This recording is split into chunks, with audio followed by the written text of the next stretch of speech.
नमस्कार, आपका बहुत बहुत स्वागत है छत्तीसगढ़ डिबेट में। और क्या बदलाव से बनेगी बात, जी हमारा खास प्रोग्राम है, इस पर चर्चा करेंगे। लेकिन उससे पहले एक आपको रिपोर्ट दिखाएंगे, जो कि विधानसभा चुनाव 2023 में कांग्रेस को हार का सामना करना पड़ा था। 2018 चुनाव में बहुमत के साथ सरकार बनाने वाली कांग्रेस को महज 35 सीटों पर ही जीत मिली। आलम ऐसा रहा कि कई दिग्गज मंत्री चुनाव हार गए। हार के बाद समीक्षा हुई और समीक्षा में जमकर आरोप प्रत्यारोप का दौर भी चला और अंततः कांग्रेस छत्तीसगढ़ प्रभारी बदल गया। सचिन पायलट, जी हां, सचिन पायलट छत्तीसगढ़ कांग्रेस के नए प्रभारी बन गए हैं, जिस पर अब सियासत शुरू हो गई है। सियासत शुरू क्यों हुई है, क्या इसके पीछे का कारण है, पहले आप इस खास रिपोर्ट से समझिए। विधानसभा चुनाव में हार के ठीक 20 दिन बाद प्रदेश प्रभारी कुमारी सैलजा को हटाए हुए एआईसीसी ने सचिन पायलट को छत्तीसगढ़ का जिम्मा सौंपा। चुनाव के बाद कुमारी सैलजा के खिलाफ लगातार पूर्व विधायकों और स्थानीय नेताओं ने आरोप लगाते हुए हार का जिम्मेदार ठहराया था और जमकर भड़ास निकाली थी। दिसंबर 2022 को पूर्व प्रदेश प्रभारी पीएल पुनिया को हटाकर कुमारी सैलजा को विधानसभा चुनाव की जिम्मेदारी सौंपी गई थी। अब एक बार फिर लोकसभा चुनाव को लेकर कांग्रेस युवा नेता सचिन पायलट पर भरोसा जता रही है। हो भी क्यों ना, छत्तीसगढ़ के प्रदेश अध्यक्ष दीपक बैज भी युवा हैं और युवा टीम के साथ ही कांग्रेस छत्तीसगढ़ में लोकसभा की 11 सीटों पर कब्जा जमाना चाहती है। सचिन पायलट को प्रदेश प्रभारी बनाए जाने पर पीसीसी अध्यक्ष दीपक बैज ने कहा कि पूर्व प्रभारी कुमारी सैलजा ने भी अच्छा काम किया। नए प्रभारी राजस्थान के युवा हैं, वे अनुभवी हैं, इससे छत्तीसगढ़ को फायदा होगा। हमारे पूर्व प्रभारी कुमारी सैलजा जी भी अच्छा काम किए, सभी लोगों को साथ लेकर चले और उनको उत्तराखंड का जिम्मेदारी दी गई है, बधाई। और नए प्रभारी आ रहे, राजस्थान के युवा है और अनुभवी है, तो निश्चित रूप से छत्तीसगढ़ को इससे ताकत मिलेगा और छत्तीसगढ़ को फायदा होगा और उनको भी बहुत बहुत बधाई, शुभकामनाएं। वर्तमान में छत्तीसगढ़ में लोकसभा की 11 सीटों में से 9 सांसद जहां बीजेपी के पास हैं, तो 2 सीटों पर कांग्रेस के सांसद हैं। 2024 को लेकर दोनों राजनीतिक दल बहुमत के साथ जीत के दावे कर रही हैं, तो वहीं परिवर्तन भी देखने को मिल रहा है। सचिन पायलट को प्रभारी बनाए जाने पर बीजेपी ने तंज कसा है।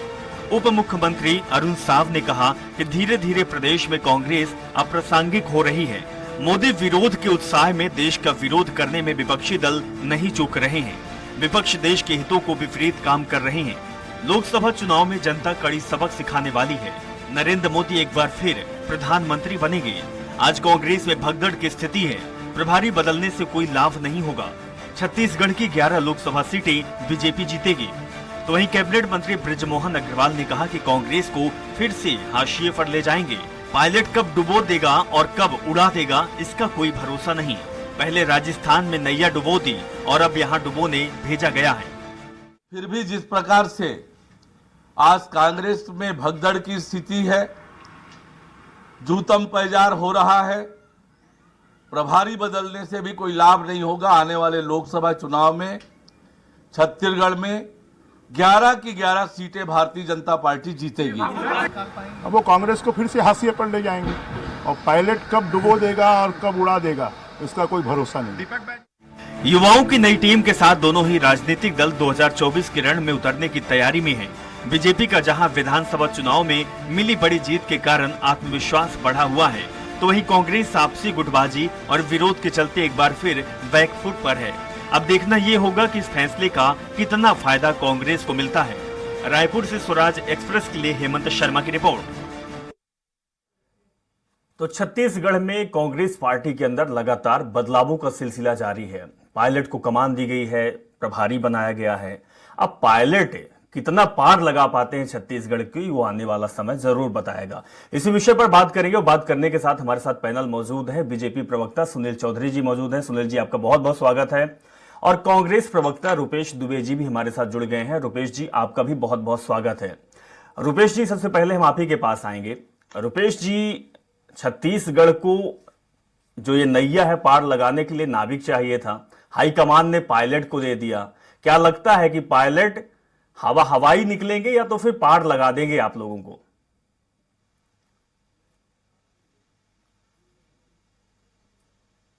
रुपेश दुबे जी। हेलो जी रुपेश दुबे जी। जी, रुपेश दुबे जी, पायलट आपको मिल गए हैं, नैया पार लगा देंगे, भरोसा है पायलट के ऊपर आपको? देखिए छत्तीसगढ़ में कांग्रेस पर जनता को अभी भरोसा है। सचिन पायलट जी का युवा नेतृत्व, दीपक बैद जी का युवा नेतृत्व और भूपेश बघेल जी के साथ साथ हमारे छत्तीसगढ़ के शीर्षस्थ जितने भी नेता हैं, उन सबके सामूहिक प्रयास से हम लोकसभा चुनाव में अपने फिर से वापसी करेंगे और छत्तीसगढ़ में कांग्रेस जो योजनाएं बनाई जिसके कारण छत्तीसगढ़ विकास की मुख्य धारा में जुड़ी और साथ ही संगठनात्मक ढांचों में जिस प्रकार से सचिन पायलट जी का समावेश होगा तो निश्चित रूप से कांग्रेस नए जोश उत्साह के साथ उभरकर सामने आएगी। लेकिन साहब अभी भी जो आपके प्रभारी थे विधानसभा चुनाव जिन्होंने लड़ा, उनकी अगुवाई में चुनाव हुआ, कुमारी शैलजा जी, उन पर तो बहुत आरोप लगे, आपकी पार्टी के नेताओं ने लगा दिया। आप ये बात पहले भी कह रहे थे कि विधानसभा चुनाव में भारी बहुमत के साथ जीतेंगे, लेकिन वो हुआ नहीं। पायलट पे भरोसा आपको इतना? देखिए, आरोप लगना और आरोप प्रमाणित होना दोनों अलग अलग बातें हैं। यदि कोई व्यक्ति कह दिया है तो ये कोई आरोप प्रमाणित नहीं हो जाता। शैलजा जी का कुशल नेतृत्व छत्तीसगढ़ को मिला और छत्तीसगढ़ कांग्रेस ने बेहतर काम किया। जनादेश बीजेपी हमारे खिलाफ आया, लेकिन हम संगठनात्मक ढांचों में बिल्कुल मजबूती से काम किए हैं। हमारा वोटिंग परसेंटेज कहीं कम नहीं रहा और आने वाले समय में कांग्रेस फिर से पूरे उत्साह के साथ जनसेवा के तत्पर है। चलिए ठीक है, सुनील चौधरी जी से समझ लेते हैं कि सुनील चौधरी जी, क्योंकि अब सरकार आपकी है और आपने जो वादे किए थे आपने पूरा करने का सिलसिला मुख्यमंत्री पहले दिन से ही करने लगे हैं, और लेकिन कांग्रेस के अंदर लगातार बदलाव का सिलसिला है। कांग्रेस पार्टी क्या था पाएगी क्या? जो पायलट निकले हुए हैं, पायलट को जो कमान दी गई है, क्या आपको लगता है कि छत्तीसगढ़ में जो कांग्रेस के अंदर कहीं न कहीं गुटबाजी चल रही है, असमंजस की स्थिति बनी हुई है, तो पायलट कितना खरे उतरेंगे इसमें? आपके क्या विचार है इसमें?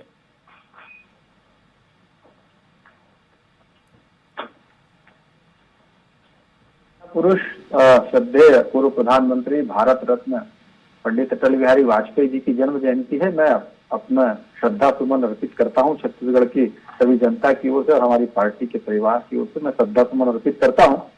देखिए, कांग्रेस पार्टी की स्थिति आज क्या है छत्तीसगढ़ में, ये जनता ने जनादेश तो दे दिया। इसके पहले पूनिया जी यहाँ पर प्रभारी थे, वो क्या स्थिति रही, किस प्रकार का भ्रष्टाचार को बढ़ावा मिलता रहा। उसके बाद दिसंबर में उनको हटा दिया गया 2022 में, और चुनाव के समय में शैलजा जी आ गई। शैलजा जी के आने के बाद कांग्रेस की स्थिति और बदतर हो गई और कांग्रेस जो अपने सत्ता का दंभ भर रही थी, 75 पार 80 पार, इनके लोग 90 पार भी जाएंगे ऐसा बोलते थे, वो कांग्रेस धराशायी हो गई।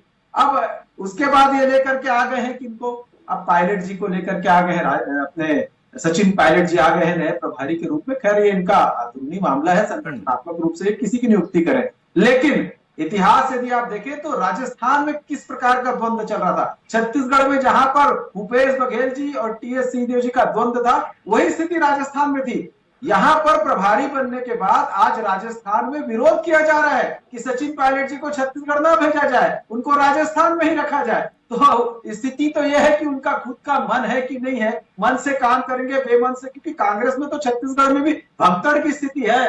लोग इस्तीफा दे दे करके भाग रहे हैं, विधायक आरोप लगा रहे हैं, पैसे के लेन देन का, भ्रष्टाचार का आरोप लग रहा है। अब आरोप लग रहा है तो कहीं ना कहीं कुछ तो बात होगी, तब तो खुले पे लोग बोल रहे हैं। देखिए हमारी स्थिति क्या है छत्तीसगढ़ में, हमने तो कहा था मोदी की गारंटी, मोदी की गारंटी को पूरा करने का काम प्रारंभ हो गया। मुख्यमंत्री जी, हमने वादा किया था मुख्यमंत्री जी अपने मुख्यमंत्री निवास पे नहीं जाएंगे, उसके पहले 18 लाख प्रधानमंत्री आवास योजना के हितग्राहियों की फाइल में दस्तखत करेंगे, जो कर दिया, जो कहा वो करके दिखाया।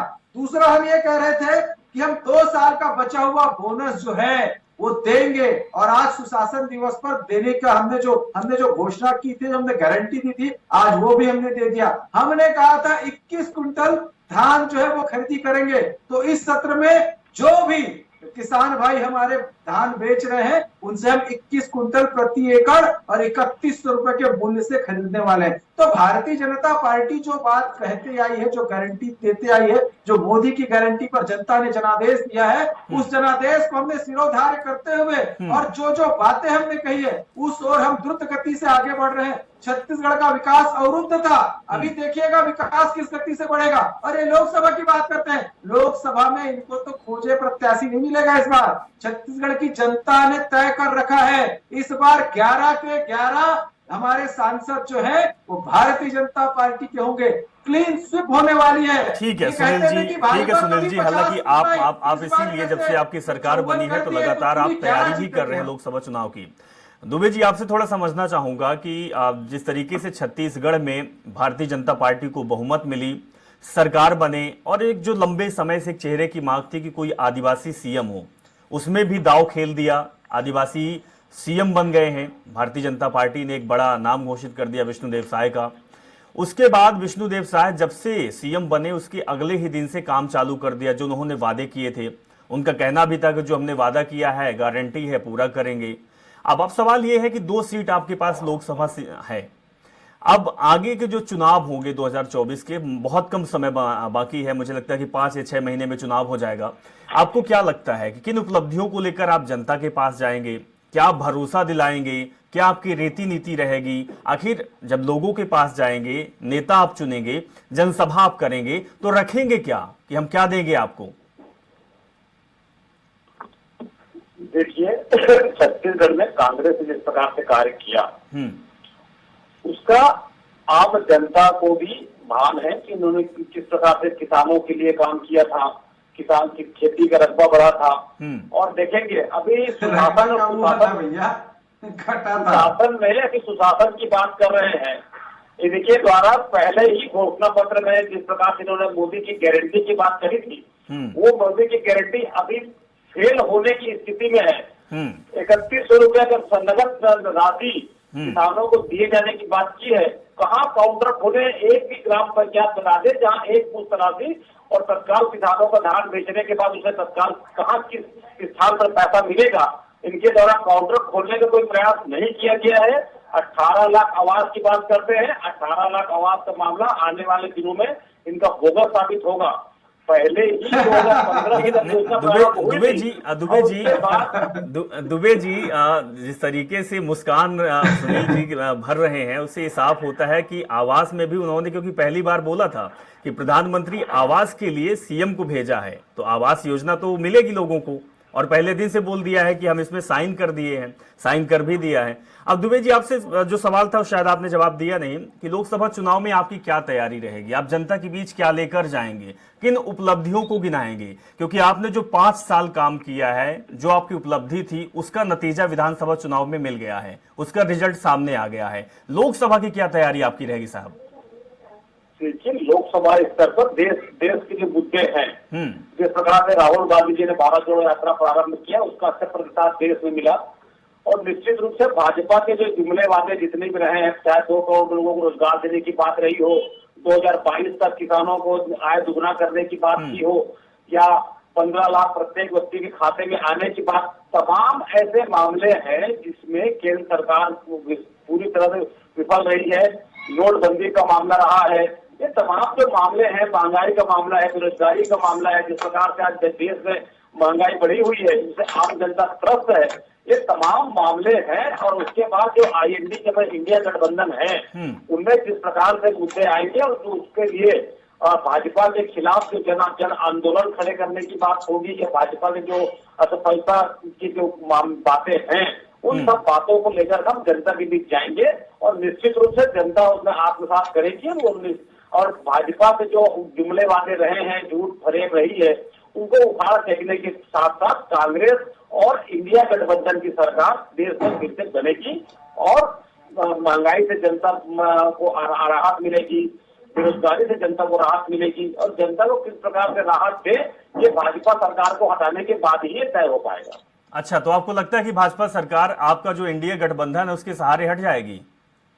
निश्चित रूप से हटेगी, क्योंकि जिस प्रकार से काम हम लोग कर रहे हैं, आम जनता के हितों की बात कर रहे हैं, तो निश्चित रूप से विश्वास है और हम सबकी मेहनत से वो दिन दूर नहीं है जब केंद्र से भाजपा सरकार हट जाएगी। अच्छा सुनील जी, आप लोग ये हमेशा कहते हैं कि प्रदेश में डबल इंजन की सरकार है, भाई एक इंजन आपका छत्तीसगढ़ का है तो दूसरा केंद्र का मोदी जी का है।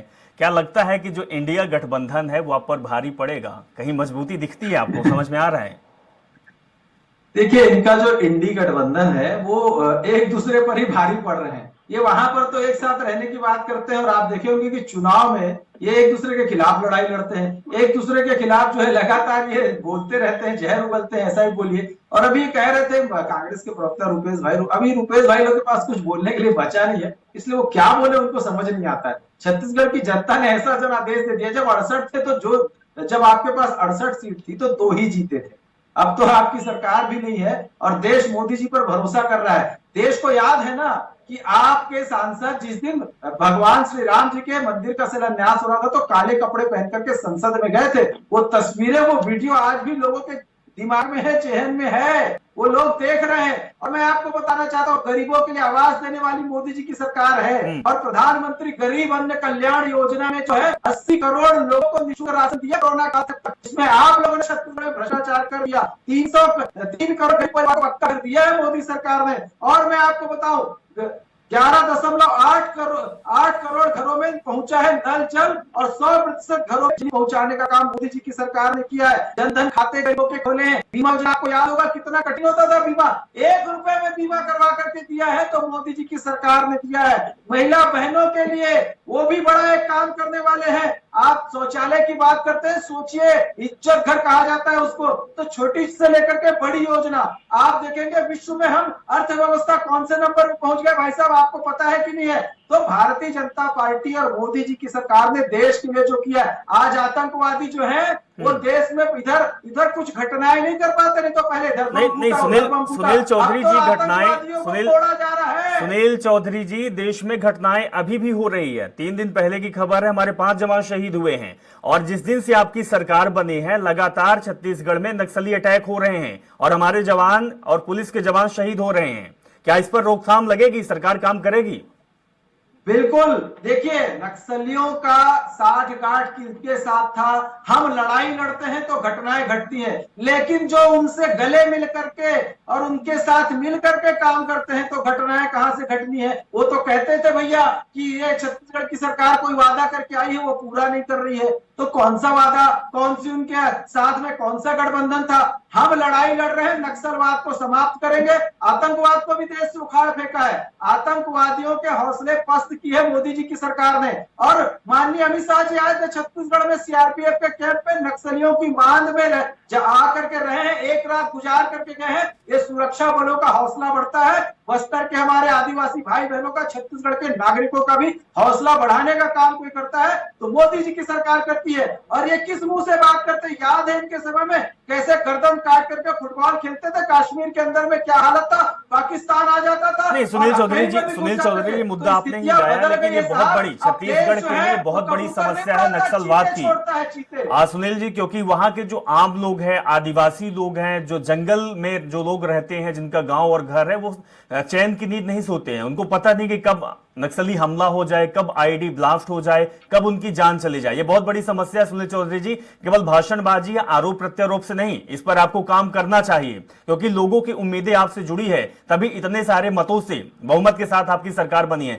दुबे जी, आपसे थोड़ा समझना चाहूंगा कि क्योंकि आप बहुत बुद्धिजीवी लोग हैं और आपके पार्टी के नेता पूर्व विधायक ने आरोप अपनी पार्टी हाईकमान, विधायक और मंत्रियों पर लगाया था कि हमारी बात को सुना नहीं जाता, केवल और केवल अस्तित्व की लड़ाई लड़ी जाती है। चाहे वो टीएस सिंहदेव की बात करें, चाहे वो कुमारी सैलजा की बात करें, चाहे आपके जो सरकार जब थी उस मंत्रियों की बात करें। आप प्रवक्ता हैं, क्या आपको लगता है, क्योंकि आप सही बताएंगे कि क्या कमी रही है? 5 साल आपने काम किया है, भूपेश बघेल कहते हैं आदिवासियों के लिए काम किया है, किसानों के लिए काम किया, आम लोगों के लिए काम किया। क्या कमी रही? किन कमियों की वजह से आपकी सरकार नहीं बन पाई? और ये कमी हमें समझाने के लिए नहीं, आप अपने लिए क्या इंप्लीमेंट करेंगे कि लोकसभा में हमें वो विफलता ना प्राप्त हो जो विधानसभा में प्राप्त हुई है? निश्चित रूप से जिस प्रकार से छत्तीसगढ़ में जनादेश आया, उसके पश्चात दिल्ली में समीक्षा बैठक की गई। दिल्ली में समीक्षा बैठक के बाद प्रदेश स्तर पर भी समीक्षा बैठक हुई है। अब हम जिला स्तर पर और विधानसभा स्तर पर और ब्लॉक स्तर पर भी समीक्षा बैठक करेंगे। निश्चित रूप से छत्तीसगढ़ में जिस प्रकार से जनादेश आया, सभी पत्रकारिता जनक के लिए भी यह प्रत्याशित रहा। उन्होंने भी जो एग्जिट पोल बताया था और छत्तीसगढ़ सरकार की योजनाएं जो आम धरातल पर लागू हुई थी, जिससे आम जनता लाभान्वित थे। और रही बात आंतरिक, हमारे पार्टी में आंतरिक व्यवस्था रहती है, यदि सभी की बातें सुनी जाती है, सभी को तवज्जो दी जाती है और समय समय पर संगठन में समीक्षाएं होती है, बूथ स्तर पर की मीटिंगें होती हैं, उसमें हम आपस में खुल के बात करते हैं और उसके कारण हमारा संगठन निश्चित रूप से मजबूत था, मजबूत है और मजबूत रहेगा। किसी भी दुबे जी जो तस्वीर सुनील चौधरी के मंद मुस्कान की मार जो मुस्कान कर रहे हैं, तो कहावत आ गई कि किताब लिखी हुई थी मंद मुस्कान की मार, आशुतोष राणा जी। दुबे जी, बैठक आपकी होती है, समीक्षा होती है, लेकिन समीक्षा में बड़ी उलटफेर हो जाती है, चीजें बड़ी गड़बड़ निकल जाती हैं, आपके पक्ष में नहीं होती है, क्योंकि आपके जो पदाधिकारी हैं, आपके जो समिति के अध्यक्ष होते हैं, जो आपके कार्यकर्ता होते हैं, आपके पार्टी पर आरोप लगा देते हैं। कहीं चुनाव प्रभारी पर आरोप लग जाता है, तो कहीं विधायकों पर आरोप लग जाता है, कहीं मंत्रियों पर आरोप लग जाता है, तो कहीं जो दिग्गज नेता, कहीं भूपेश बघेल, तो कहीं टीएस सिंहदेव पर आरोप लग जाता है। कब तक समीक्षा होगी साहब? 5 महीने बाद चुनाव है लोकसभा का। देखिए, समीक्षा का लगभग दौर प्रारंभ हो गया है। बहुत जल्द ही इसका अंतिम परिणाम हम सबके सामने रहेगा और हम क्योंकि संगठनात्मक ढांचों पे काम करेंगे और आने वाले दिनों में लोकसभा चुनाव में किस प्रकार से रणनीति होगी, क्योंकि विधानसभा की रणनीति और लोकसभा की रणनीति, दोनों रणनीतियों में अपने अपने अंतर होते हैं, लेकिन वह दिन दूर नहीं है जब छत्तीसगढ़ में एक समग्र कार्य योजना के साथ हम फिर से भाजपा के खिलाफ लड़ने के लिए मजबूती से खड़े होंगे। और देखिए, अभी छत्तीसगढ़ में भाजपा में जिस प्रकार सिलफटोल की स्थिति है, अनिश्चितता की स्थिति है, मंत्रिमंडल गठन हो गया है, विभाग बंटवारा नहीं हुआ है, एक मंत्री एक मुख्यमंत्री के लिए, मतलब तमाम तरह के भाजपा आज भी नेतृत्व संकट से गुजर रहा है। लेकिन कांग्रेस अपने मजबूत इरादों के साथ, जनसेवा के साथ, देश के चुनाव के परिप्रेक्ष्य में मजबूती से उतर करके काम करेगी। चलिए ठीक है सुनील जी, थोड़ा सा आपसे भी समझ लेते हैं। वो भूपेश बघेल, रुपेश दुबे जी का अभी भी हौसला कम नहीं हुआ है, हौसला है, लेकिन सर क्या आपको लगता है सुनील जी कि प्रवक्ताओं की भी कहीं ना कहीं टीस होती है, उनकी भी बात ना सुनी जाती होगी? देखिए, भारतीय जनता पार्टी में तो सभी कार्यकर्ताओं की बात सुनी जाती है। बूथ स्तर का कार्यकर्ता भी सुझाव देता है तो मोदी की गारंटी में उसको शामिल किया जाता है। इसके लिए मैंने खुद मतलब मेरा निजी अनुभव है ये कि हमारे कार्यकर्ताओं ने जो भी सुझाव दिया उसको भी मोदी की गारंटी में घोषणा पत्र में शामिल किया गया। तो भारतीय जनता पार्टी में तो स्पष्ट बात है कि प्रत्येक कार्यकर्ता का अपना महत्व है। लेकिन अभी रुपेश जी कह रहे थे कि वो संगठनात्मक ढांचा मजबूत करेंगे, हमारे पास बड़ा नेतृत्व है। कौन सा नेतृत्व है भाई? आपके पास तो राष्ट्रीय स्तर पे कोई नेतृत्व नहीं है, आपके पास तो प्रदेश स्तर पे कोई नेतृत्व नहीं है। इतनी लड़ाई है आपस में, हमको कह रहे हैं, हमने तो आप बताइए, हमारा मुख्यमंत्री का चयन हुआ, कहीं से कुछ आवाज आई, हमारे मंत्रियों का चयन हुआ, कहीं से कुछ आवाज आई, हमारे यहाँ पर सारा चुनाव हो गया, कहीं से कुछ आवाज आई। आपके यहाँ तो खिड़की तोड़, शीशा फोड़, कुर्सी तोड़ और कुर्सी तोड़, उसके बाद गाली गलौज और एक दूसरे पर आरोप प्रत्यारोप, खुले रूप से आरोप लगाना कि ये मुझे मरवाना चाहता था, ये मुझे हरवा दिया, ये तो मेरे से पैसे लेनी थी। तो भैया इस प्रकार का आपके यहाँ होता है? हम तो अनुशासित पार्टी। चलिए सुनील जी, दुबे जी से पूछ लेता हूँ, सुनील जी दुबे जी से समझ लेता हूँ कि दुबे जी आप वाकई ये ऐसा होता है कि बीजेपी पार्टी के अंदर सुगबुगाहट नहीं होती है, कुछ भी हो जाए, बड़ा से बड़ा पद वाला वो नीचे पहुंच जाए, कार्यकर्ता बन जाए, आपके पार्टी में तो उठक पटक हो जाती है। क्या लगता है कि कार्यकर्ताओं का भरोसा या फिर जनता का भरोसा इसीलिए आपके साथ नहीं है? देखिए, देश की जनता और प्रदेश की जनता ये पूरी तरह से जान गई है कि भाजपा पार्टी नहीं, भाजपा दो व्यक्तियों के निर्णय इनमें थोपा जाता है। अरे भैया, एक परिवार वाले हो आप, इनके निर्णय को माना जाता है। इनमें आंतरिक लोकतंत्र होता, नेहरू गांधी परिवार से प्रभारी बनाने की आवश्यकता नहीं पड़ती। मेरी बात सुन लीजिए, आपको तकलीफ होना स्वाभाविक है। आप कहाँ बात कर रहे हो?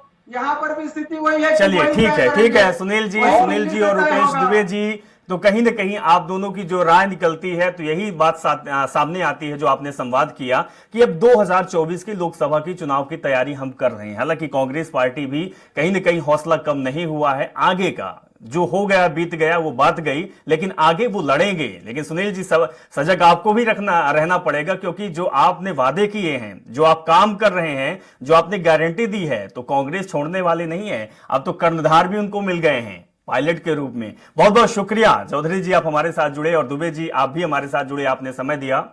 तो देखा जाए तो छत्तीसगढ़ में जो बदलाव हुआ है, बदलाव की जो बात सामने आ रही है, बदलाव प्रदेश अध्यक्ष में भी हुआ है, बदलाव चुनाव प्रभारी में भी हुआ है। ये जो तैयारी है लोकसभा चुनाव की तैयारी है, लेकिन लोकसभा चुनाव में कांग्रेस पार्टी कितना सफल हो पाती है? क्या पायलट के भरोसे नैया को पार लगा पाएगी कांग्रेस पार्टी? एक बड़ा सवाल है। कांग्रेस कार्यकर्ता, कांग्रेस का हाईकमान, कांग्रेस के नेता किस तरीके से सूबे में काम करते हैं, ये आने वाला समय जरूर बताएगा। फिलहाल इस कार्यक्रम में बस इतना ही। जुड़े रहो और देखते रहें स्वराज एक्सप्रेस। नमस्कार।